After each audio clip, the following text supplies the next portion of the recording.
Welcome to episode 17 of Your Life is the Medicine. I'm Dr. Sonny Miles. I am an integrative and palliative care physician.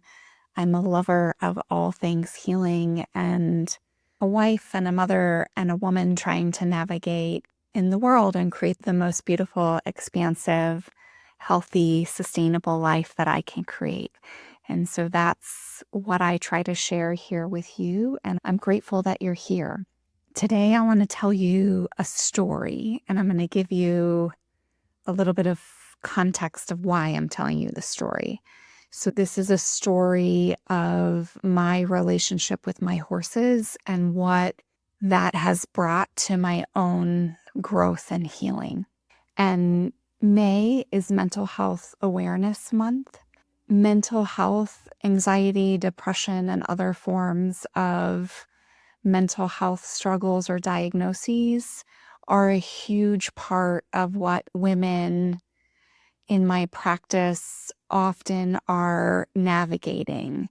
And things like anxiety and depression, sometimes we get a diagnosis and sometimes they're just part of the fabric of our lives, and we figure out how to live with them, or we figure out how to navigate with them. Oftentimes they are in some way affecting our joy, our well-being, and our ability to create the life that we want. And when I work with people on their health, and especially something like anxiety or depression, I think of it in three parts. And there's the part that we think of as more medicine, right? How do we actually help you feel better in the moment? And what are tools and practices that help us feel better in the moment? So these might be herbs, supplements, essential oils, medication, practices, mantra, or prayers, right? These are the things that we're using to really directly work on our physiology and in the moment to help us feel better. The second piece that I really work with and I'm coming more and more to believe is the foundation of everything is our nervous system regulation. And what I mean by this is learning what my nervous system is doing. In any given moment, can I tell if my nervous system is regulated or dysregulated? Regulated. And this is a spectrum, right? Like sometimes I am more upregulated, more anxious, more worried, more angry. And sometimes I am headed towards freeze, right? I am overwhelmed. I want to disconnect. I want to crawl in bed and read a book and not see or talk to anyone else. And then there are the places in the middle. And so when I talk about nervous system regulation, the question is, can I identify what my nervous system is doing in any given moment? And can I understand why it's doing it? So oftentimes when I come home from a day at the hospital, I am much more on the end of the spectrum heading towards kind of hypo aroused or freeze, where I do want to disconnect, where my day has been overwhelming and I've had to manage a lot of people in environments that are taxing for my nervous system. And so I didn't always know this, right? But I have come to understand that that feeling of just pure exhaustion and wanting to disconnect at the end of the day, that is my nervous system. So I can identify kind of what it's doing, and I can understand why it's doing that. And then the third piece is, can I identify how to support myself? So is the answer to let myself disconnect, or is the answer to do something else? Is the answer to breathe? Is the answer to set a timer that I'm going to go take 15 minutes to be quiet or to disconnect and then re-engage in my world and in my family? And so the third piece is what can you do to support your nervous system in that state? And it's not the idea that we should always be regulated and calm. That is not the goal. The goal is, can we support ourselves in the moment and know what we need to get what we need out of this situation? Because sometimes it's helpful to be a little bit upregulated, and sometimes we need to downregulate and disconnect. And so it isn't about getting to a particular place. It's about getting to the place that is most beneficial to me in that moment. So first part of healing, the way that I have been working with it, is tools in the moment. How do we help your physiology? How do we learn and have a deeper relationship with our nervous system so that we can support it and use it in a way that's most helpful? And thirdly, the long, long journey of self-love and self-trust. And many of us love ourselves and trust ourselves in certain ways, in certain situations. And often some of what shows up in something like anxiety is either we don't trust ourselves, or we don't trust life, we don't trust something. And so there's just this journey of learning to deeply trust that I can navigate the world. The world will always be unpredictable, in some ways unsafe, and we will always encounter situations that are uncomfortable. And so the self-trust and the self-love is that I love myself enough to stand up for myself, even when it's uncomfortable. And the self-trust is that I know how to navigate, that I trust that I can make it through difficult things. And so this story about my journey with my horses over the last probably decade, but a little bit less, is really that story of my own journey, of a piece of my journey of learning deeper self-love and self-trust. It's also a story of a relationship. It's a story of my relationship with what I hold sacred, what some people would call woo. It's a story of trusting my own wisdom and intuition. And it's a story of showing up over and over. And so I have always been a horse girl. I was lucky enough that I grew up with horses. I had a pony when I was little. I got my first horse when I turned 8. We had moved and had different space, and my pony had bucked me off quite a few times. And so it was like, enough of the pony, and I got my first horse when I turned 8.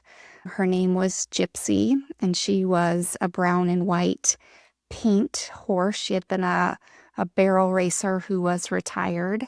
And Gypsy and I rode the hills. I don't know at what age I started riding alone. Initially, of course, I would ride with my mom and my sister, but at some point I was free to ride across the street in the hills to my heart's content. And I spent many, many, many hours in those hills on the back of a horse. And then Gypsy was older, and so when I was in junior high or middle school, I bought another horse, and I had saved up money from that I had earned, but I bought an off-the-track thoroughbred whose name was Candy. And so Candy and I also rode many, many, many, many hours. And Candy was a lot of energy and horse for me initially. And so it actually, I remember it taking me quite a while to work up.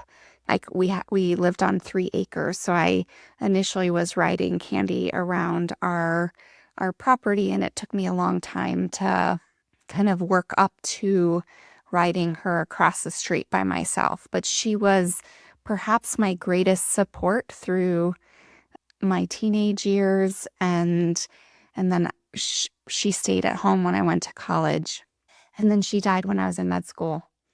And so I had this period of time where I didn't have a horse, and I wasn't really riding. And horses had been a big part of me, and horses had been a really solid place where I could go and be myself and really connect with this beautiful, beautiful spirit.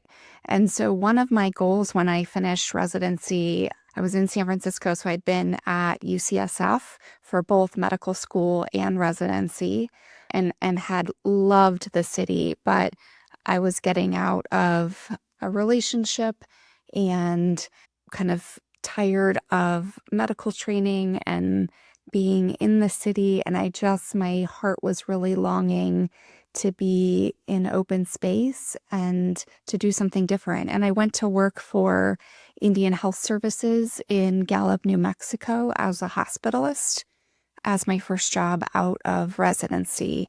And one of my goals when I went to Gallup was that I wanted to get a horse. It was like a piece of my soul that was missing.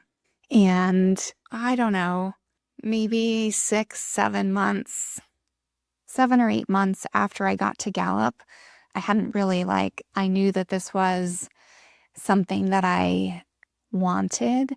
And yet I hadn't really, I lived in a house in the city of Gallup. I didn't have anywhere I could keep a horse.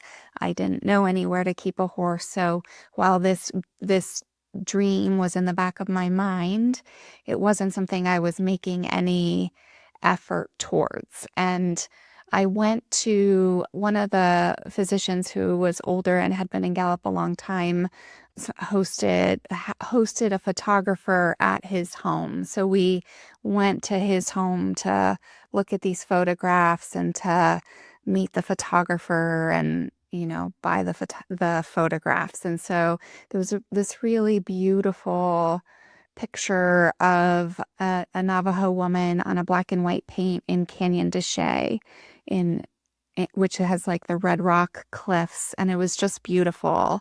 And I really loved it, and I bought the picture. And this photographer his name was Gary, he invited me to go see his horses. And so I went to where he was living, and he had 2 horses. He had a Palomino named Missy, and he had this black and white paint named Sonny. And I went to his house and I was looking at his horses, and he told me, I'll sell you the paint and you can keep them here. You can pay this much for taking care of them, but I'll sell you the paint. But if you buy him, part of the price will be for him to go to training. And so I was so excited, and I really felt like I had wanted a paint. This was a black and white paint. My heart horse Gypsy had been a brown and white paint, but this was a black and white paint, and his name was Sonny. And it felt like that was absolutely divine intervention, right? Like there's a lot of emotion in this story that I didn't realize was still there. So black and white paint with the same name as me. And that felt like a gift from the universe. Like, this is the horse I'm supposed to have. And so I bought him, and he went to a trainer for a month in Arizona, and he was too much horse for me. Like I had grown up with horses, but I grew up with horses who trusted people. And this horse had been hurt, and I didn't know that or understand that. And the first, when I went to visit him at the ranch he went to get training, they're like, he's a great horse once you get on him, but he doesn't like you, on the ground. And again, I was young and naive, and I hadn't put all the pieces together. But I brought him home back to Gary's place, and I was trying to clean out his feet, and he pulled on his foot. And in the horses that I grew up with, that was no big deal. It was just them being like, I didn't read the panic in him. And so he pulled on his foot. I held on to it to say, like, no, I'm holding it. And he panicked and kicked me. So we kind of went on at this place for quite a few months, and it wasn't working. And I knew that I should not ride him, even though my mom and Gary were pressuring me to ride this horse. This horse was terrified of me. And the most I could really do is hold out cookies and walk him around the pasture holding cookies. And so, long story short, I found an amazing trainer and person to help me, and I moved him to a different person's house away from what had become a not great relationship with Gary. And and thus began a very, very, very long process of trying to undo some of the harm that had been done to this horse by other humans. And and so I, you know, worked with him. And then when I moved to San Diego, I had another trainer who worked with him, and now we're in Colorado. And he is my buddy. His name is Galileo. I changed his name because after about a month of having a horse named Sonny and myself named Sonny, it was way too confusing. So he got renamed Galileo, and he he still holds the trauma. We can ride. I can do almost anything to him, but he still is willing to bolt and to panic and doesn't trust. And and so really what Galileo has done for me is he was my first teacher of trauma. Like, that word was not in my vocabulary the way that it is now before I met him. And then as I have done my own work in medicine and medicine outside of conventional medicine, and I did Dr. Lissa Rankin's Whole Health Medical Institute, and she teaches a lot about internal family systems and trauma through the lens of internal family systems.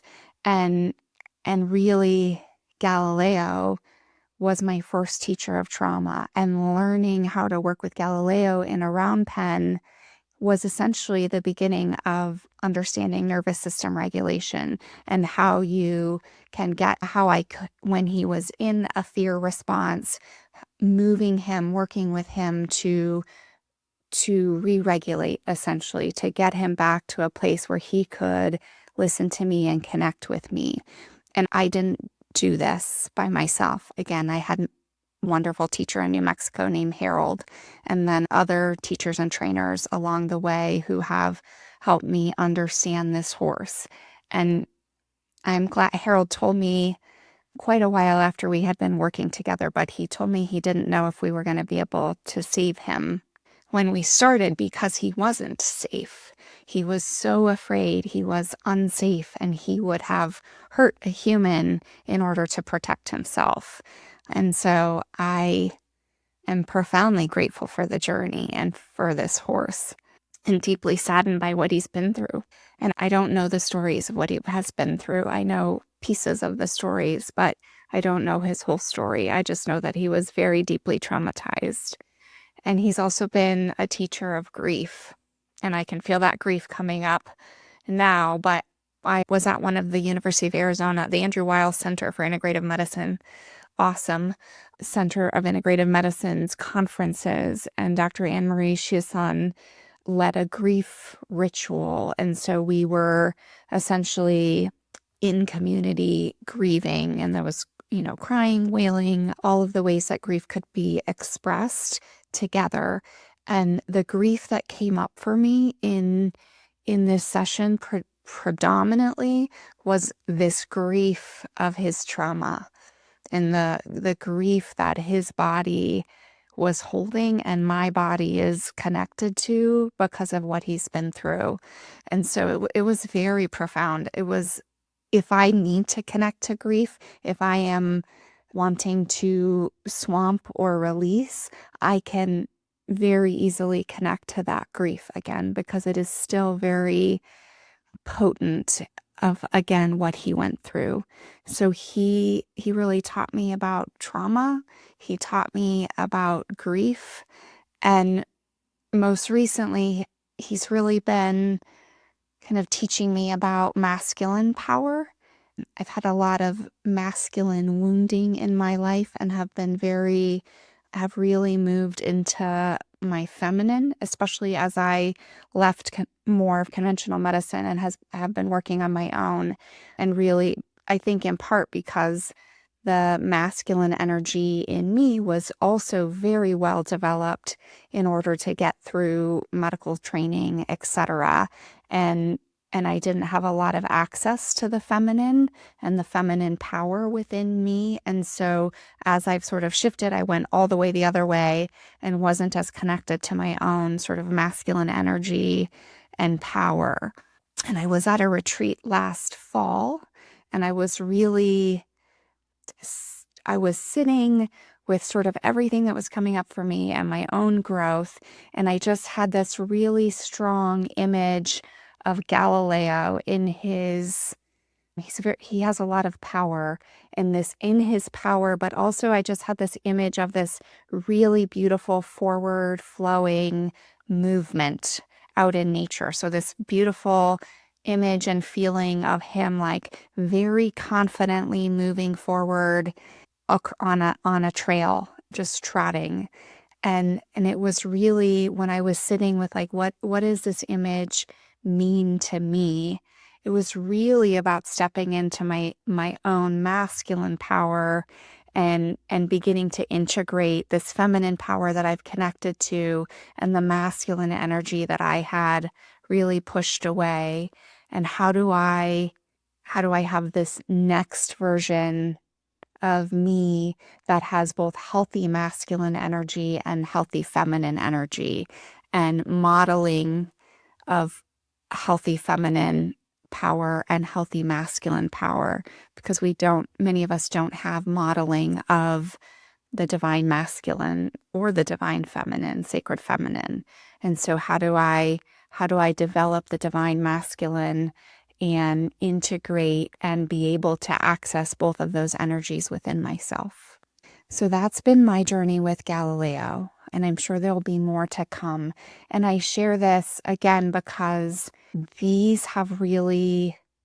this is my own growth. This is like the deep internal questioning, watching, observing, asking spirit, asking the divine to teach me, to show me what's next, to help me.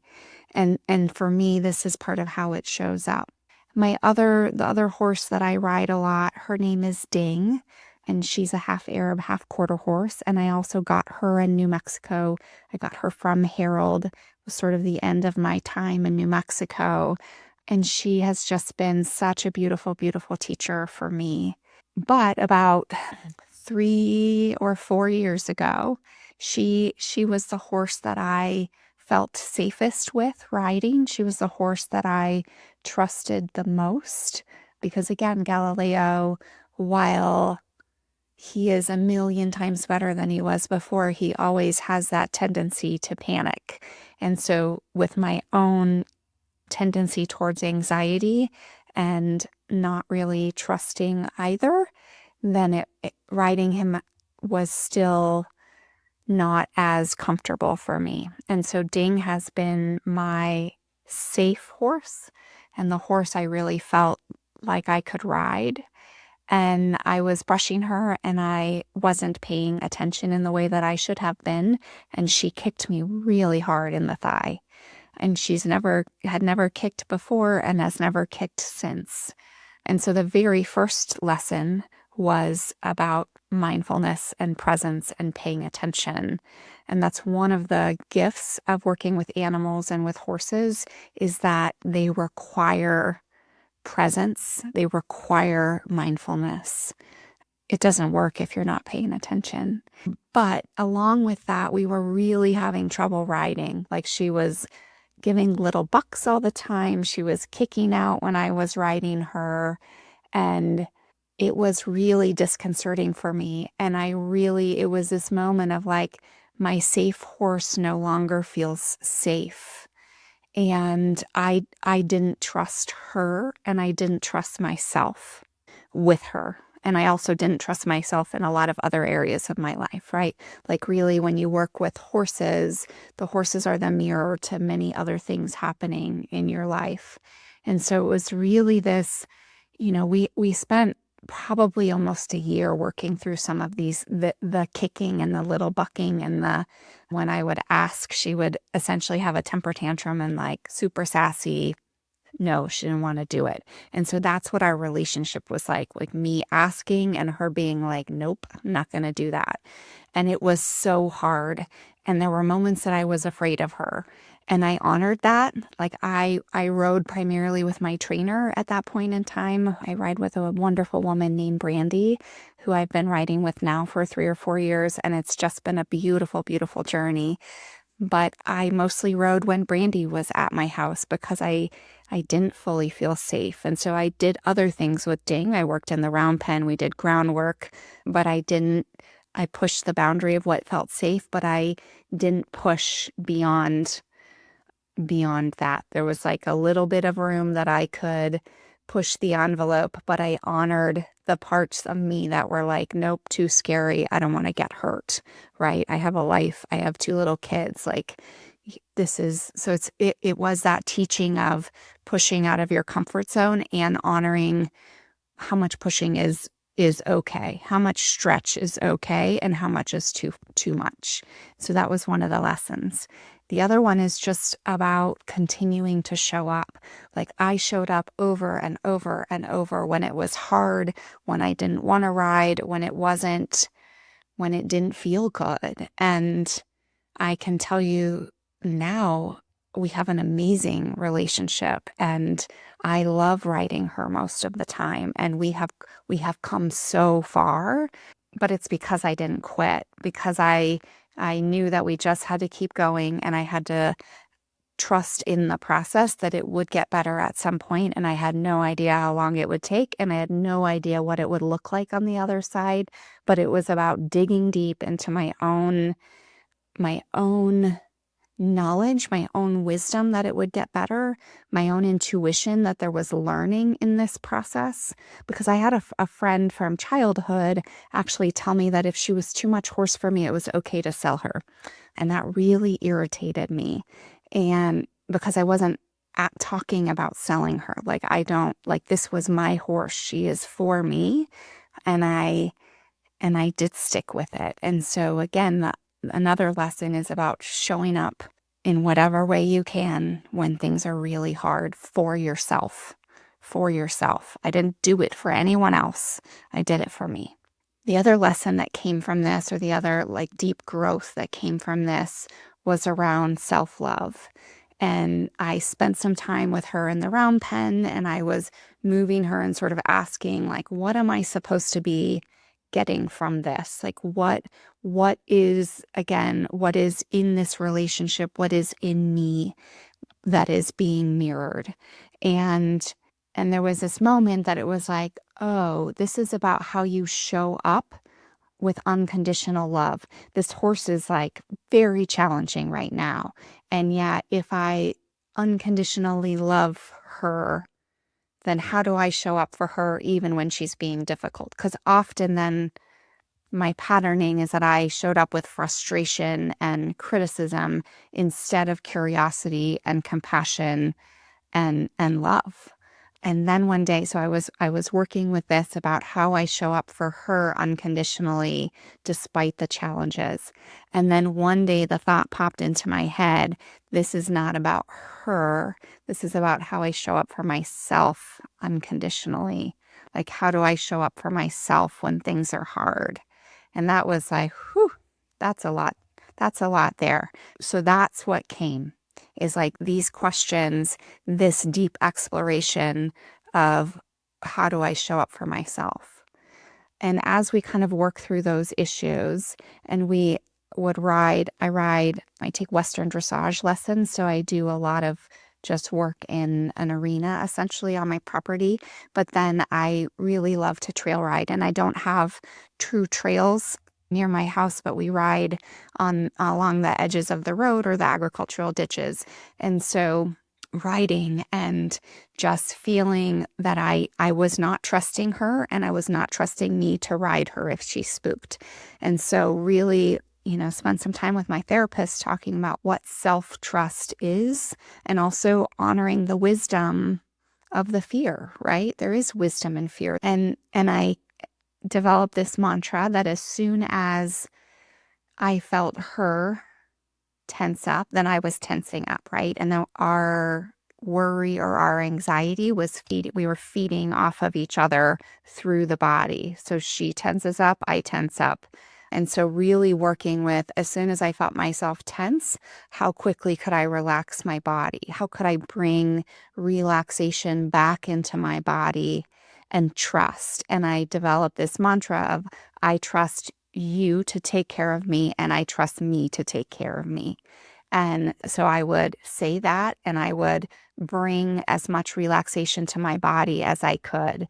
And then I would check again and relax even more. And so this is how and I would get off. If I was too uncomfortable, I just got off, walked on the ground by the thing that scared me and got back on, right? So again, there's that honoring the boundary in my body and in my mind and pushing it a little each time, but honoring that boundary. And that's what has worked for me. And I'll just, in the interest of time, because I've been telling you my story for a long time, last week we had this beautiful ride. We rode on the ditch. We rode up the hill. I live at the base of the foothills. So like my house is on flat ground. And then you go up the hill in the beginning of the foothills. So we rode up to the top of the hill. We rode by scary things. Cars go by us, and she's great. And then we rode on the ditch. And then I had a lesson with my trainer on Saturday. And we had a beautiful lesson. We're working on me asking for cues very subtly and her shifting and performing something very subtly and beautifully. And it was just like, this is, and I am so grateful. And this is abundance for me. This is abundance. And this is the journey. And it may all fall apart again next week, right? And that's the growth. That's the growth.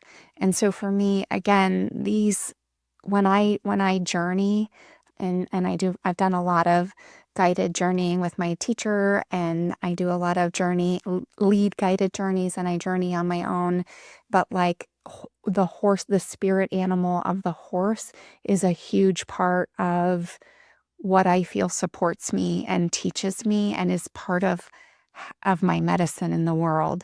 And so my journey really has been to approach these beautiful animals who live on the physical plane as spiritual teachers for me, and teachers about medicine, about life, about myself, what needs healed, what's growing, and even what I bring to the world.